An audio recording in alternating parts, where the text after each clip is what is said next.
Aries, this is your tarot reading for the month of February. You look at bottom right, Wheel of Fortune.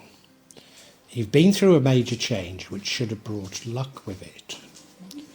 At bottom left, however, is a tower, so that's more change, that's in the future. Yeah, why is that happening? It's like you've not learnt something. It's like you're repeating things. The overall energy is you going out and looking for wealth. And I think that's what you've not understood, that the change is not about wealth, but about love.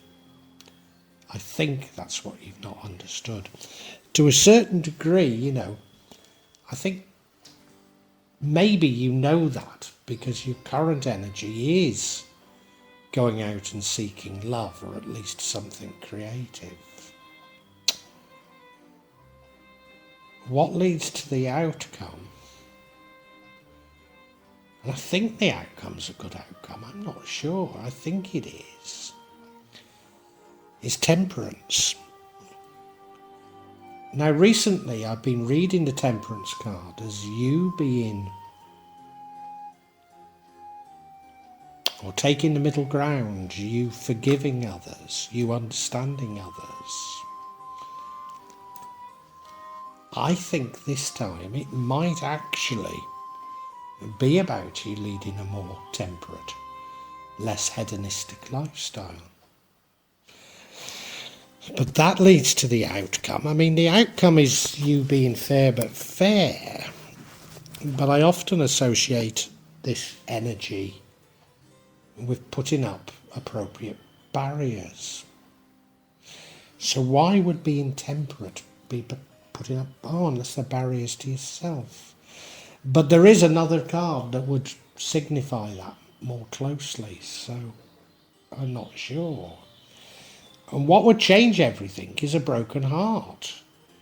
Now, this broken heart, I mean, I'm sure you do feel somewhat broken-hearted in February, but it doesn't necessarily have to dominate your feelings during February. But if you let it, then it changes everything.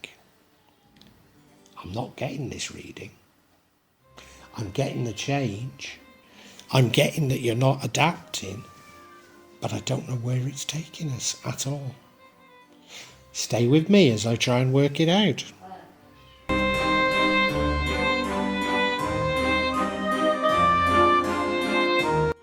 As I say, Aries, I think there's something that you're simply not getting, which is meaning that you're probably having to repeat cycles.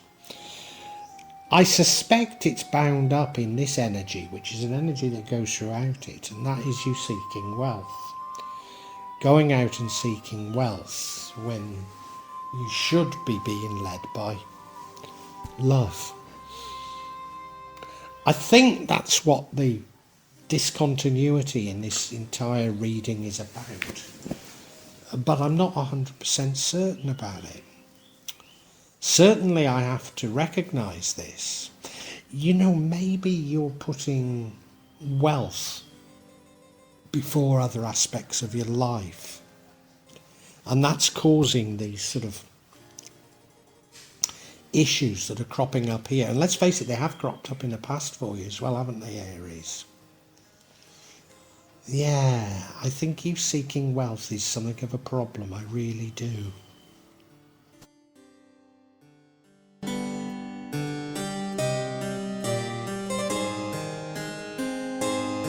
Now, Aries, your life has already changed, but I don't think you've recognised it. And there should be good luck that comes with it. But I don't think you learnt the lessons of the past, and I don't think you've moved on. I think that's what's behind it, and therefore this February is of trying to teach you those lessons in the hope that you can, in the future, jump onto the correct trajectory. That's my candid feeling of what's going on here. Now, the next 7 years will be one of major change for us all. And if you don't learn from these changes, you will keep repeating the past. And that will see you, Aries, sort of at odds with the other zodiac signs, because you will be on another paradigm, as it were.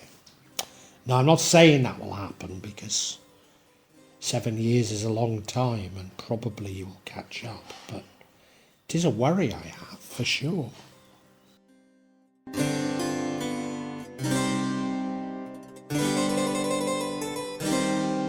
I've said the overall energy is you looking for wealth. But right now, you appear to be looking for love.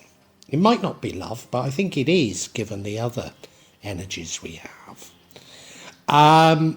It could be something creative, but I think you're looking for love. I wonder if you've got a materialistic view of love. The old paradigm, we'd got love completely wrong. That love was about ownership and control. That love was about others seeing what a high, prestigious partner you had, you know? And everything has changed now. And I think you, Aries, just haven't got along with these changes. You're not there yet, and that's what's holding you back as far as I'm concerned.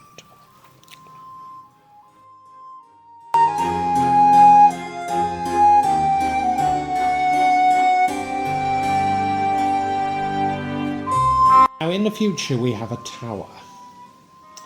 I'm not getting anything like as fussed about towers as I used to.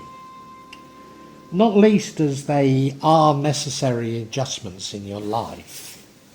And they're cropping up with alarming regularity across all zodiac signs, because we're at a time of major change and will continue to be so for at least another 7 years. So I don't want to get dramatic over it, but you know, you've had the change of the Wheel of Fortune, which was in the past, and now we have this tower readjustment in the future. So it is saying to me that you've got things slightly wrong, and I've felt that with you, Aries, for a long time. I'm not at this moment certain what you've got wrong, but it is saying, yes, you've got something wrong and you need to readjust your life, and it's going to be done for you.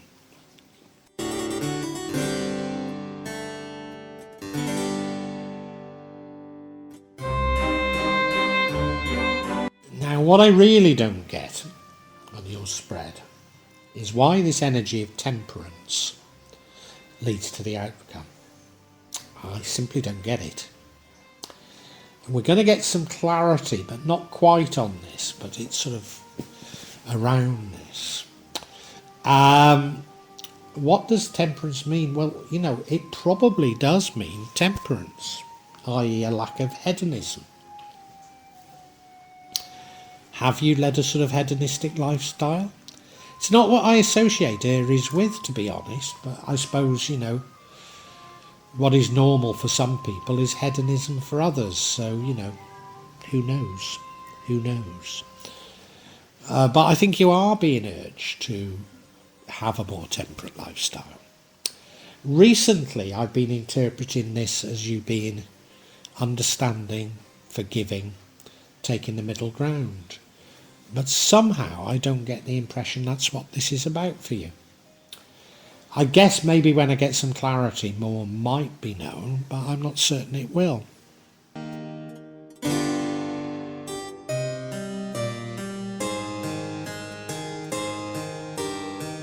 If temperance has somewhat confused me, even more left field is this Three of Swords, which, as you can see, it's a broken heart. There's been no indication, Aries, that there's something to break your heart. I mean, the Tower is in the future, So you're not broken-hearted over the Tower because it's not happened. It's more likely to be somebody that's broken your heart, but that somebody doesn't really show up. And why does the broken heart change the outcome? Particularly when the outcome doesn't seem to fit the temperance card that leads to it. Now, what I would say is that it's a minor arcana. It doesn't necessarily last, although I always say this. I had a broken heart for around 30 years, so, I do understand if you're really suffering from a broken heart. But in this position, it's probably saying that you might not even really feel it. It's more if you focus on it that it's going to change everything. I don't know.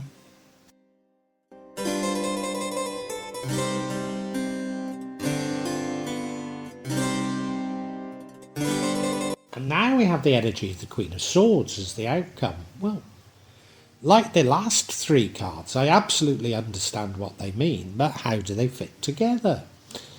You see, temperance is meant to lead to this Queen of Swords. Well, the Queen of Swords is a firm but fair sort of character. Iron fist within a silk glove. Is that what we're meant to take from it? That temperance leads to that? That maybe taking a middle ground leads you to being firm but fair? It doesn't really add up, does it? The other thing that I normally read into the Queen of Swords is setting appropriate boundaries. But does temperance lead to that? I don't see how. And what's more, I don't see why a broken heart would prevent this. In fact, if anything, it's more likely to lead to it, isn't it? So we need clarity, don't we? And I'm going to get clarity on the broken heart in the hope that that tells us about these other two cards that don't seem, as I say, I know what they all mean, but how do they fit together?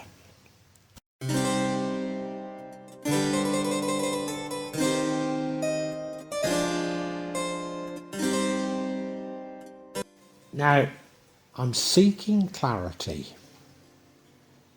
on this broken heart. Do the cards of clarification explain what's going on? I'm not sure. The first one that we get is the Lovers, so it is about love that your heart's broken. The second is about having to take a difficult decision. Is that between two lovers? And the third one is temperance. So, temperance does lead. Oh no, temperance doesn't lead to the broken heart. Temperance leads to the Queen of Swords. So this temperance is important in this broken heart as well. Wow. Let's look at each individually.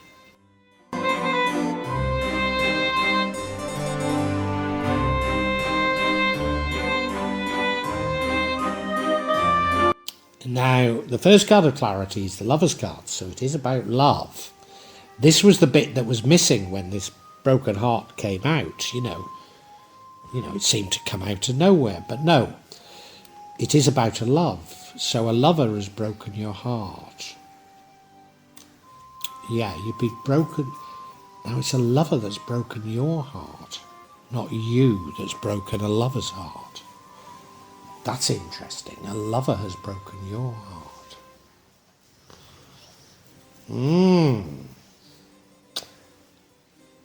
I'm beginning to see things. Yeah. I'm beginning to see things now. And it's taken a twist that I didn't expect it to go in. Okay, I need to speak about the others. But yeah, it's about love.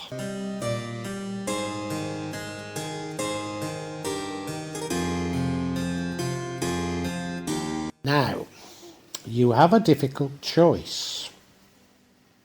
A difficult choice to make. And you don't feel you've got all the information. In fact, both sides seem equally good or equally bad, and it's troubling you. What is this choice? Is it between different lovers? Well, it could be, couldn't it? But an alternative is, it could simply be, do I take this lover or not? You know?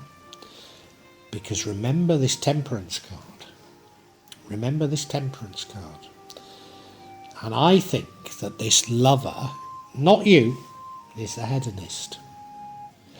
So, you know, maybe there's the hedonistic lover and the more stable lover. Or maybe it's just, do you go with this wild person that your parents would warn you against?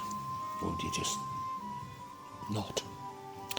But it's that type of a decision that you need to take. And whatever, whether you dump them or they dump you, it breaks your heart, doesn't it?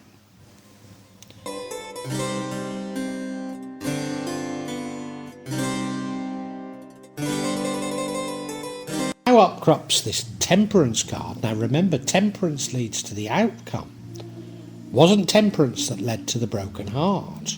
The broken heart changes the outcome. So what is this temperance card about? Well, the temperance card is probably telling you to be temperate, not hedonistic. But this lover is the one who's hedonistic. And whether it's a choice between two lovers or whether it's simply a choice between this lover or not, but it's going to break your heart if you go for this hedonist. Yeah. And if you don't go for the hedonist, well, sorry, that's in my summary. That's in my summary. So it makes sense now, and we can summarise.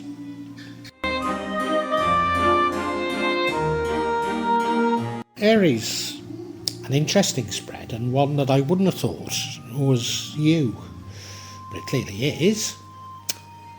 I think there's a warning here, not to sort of be too materialistic. You spent your life a little bit chasing materialism, and things have all changed now. There's been a big change in the past, and I don't think you've quite understood it. Although you are going out and looking for love. I think you didn't know it is love. I was going to say it could be something creative. You are going out and looking for love. But I'm absolutely certain that you attract the wrong person. You attract a hedonistic person. And I think you fall head over heels for them. And you're trying to weigh up, is it a decision between them and another lover, or just them at all? But whatever, do you know, I think you probably drop them. I was going to say they drop you, but I think you drop them. I think in the end you realise that they're not for you. Yeah, you realise that they're not for you. And you put up barriers so that this sort of thing won't happen again. But if you focus too strongly on what has happened, then it will break your heart and it will change everything. And, you know, I think, Aries, you're on a bigger mission here and you don't even realise it. So much better that you don't fall for this hedonist, as it were. And maybe that's what this looking for money or looking for wealth is about. That's why you attract hedonism. Maybe that's it. So yeah, you end up putting up boundaries so this doesn't happen again. But in the future, there's another big change. It's a tower, in fact, and a big change to your life. So you're saying, well, I've already been through, well, yeah, there's more to come. But this one is very necessary, and I think it's about putting your life on a firmer foundation, being less materialistic, so you stop attracting the wrong people. That's what I think it's about.